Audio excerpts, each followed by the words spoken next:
Are you somebody who struggles with journaling?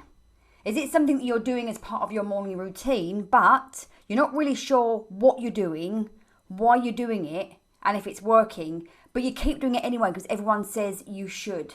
I hear you. I had that same problem, which is why in this episode of the Your Rich Life podcast, I'm going to share with you my 3 favourite journaling techniques that everybody can learn to love. So if you're ready, let's dive straight in.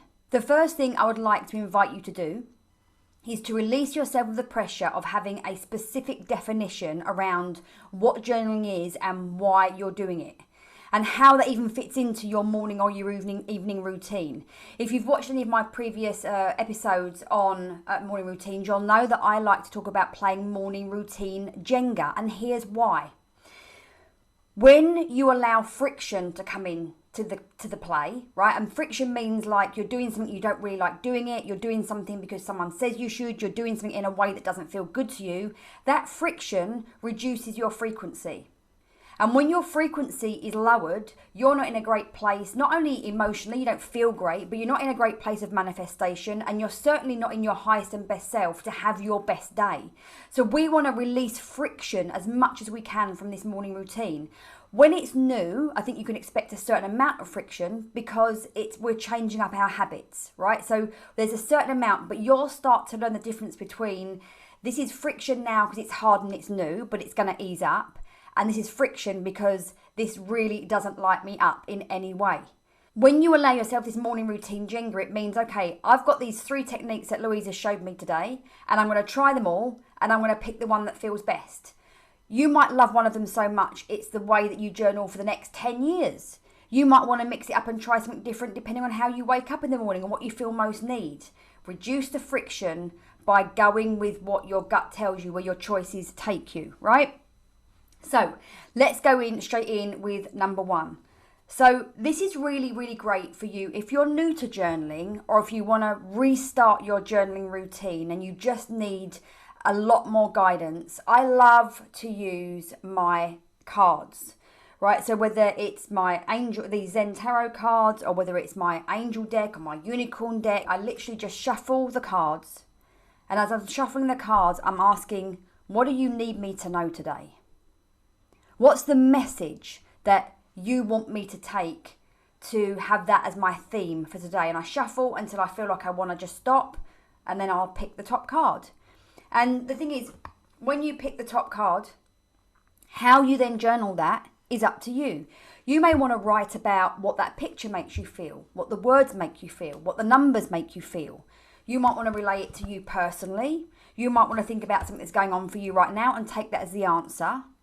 The right answer for you doing this is the answer that feels good for you at the time. So even with this one strategy, you might do a different strategy within that every day. You could pick up a card tomorrow and it could be just exactly what you needed to hear, and that will just let the journaling flow. And I love this one particularly because I think it really helps us tap in to a greater sense of intuition and be able to tap into our higher self more. So a great place to start.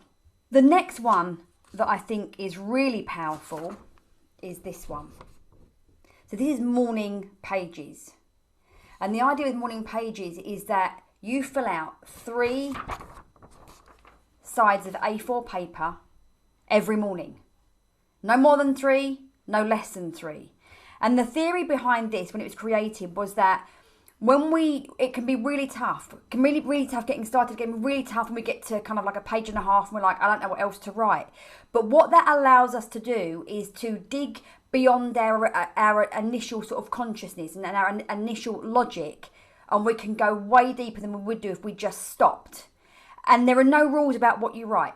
It can be poems, it can be anger, it can be dreams, it can be absolutely anything, just letting yourself kind of dump out what you wake up with. Now, the other reason about why do we stop at 3 pages, why not do more? Because the theory there is that sometimes then we can get into the self-conversation and we can get carried away and it can become more unhelpful than resourceful. So no more than 3 pages, no less than 3 pages, you write what you like. And lots of the breakthroughs come in that last page because you've just kept going. You've bypassed where you would normally stop, and that's often where that magic is. That for me is kind of like the intermediate. Level number 3 for me, can you see that properly, is what does my higher self have to say? What does my higher self have to say? Now, when I do this, I will literally open my journal. I'll take a couple of deep breaths. I've got my pen in my hand and I'll ask myself that question. What does my higher self have to say today? I put my pen on the paper and I just write. So it's very much like morning pages, but it's less of a brain dump and more of a channel. Now, when you do number 1, where I talked about using the cards, and you start to rehearse connecting in with that sort of higher source, that higher power, this becomes a lot easier. Your higher self might just give you a message for the day. Your higher self might want to talk to you about something that's going on right now. Your higher self might have ideas for you. But your higher self will always give you the most amazing, the most amazing information. What I really love to do then is to combine the two together. So I'll often do some pages of my higher self, and sometimes it's like half a small page. Sometimes I have to just keep writing because once that channel's open, it just keeps flowing through. And then oftentimes I will grab my cards again, and I will pull a card to ask for a confirmation of that message or more information on that message. So I want to really encourage you to do something that feels good for you. I'm always going to encourage you all to connect to a deeper relationship with your higher self. Because when we get stuck in ego and logic, we limit not just our life experience, but we limit our lives because we're being directed by, like our consciousness and what we believe to be true.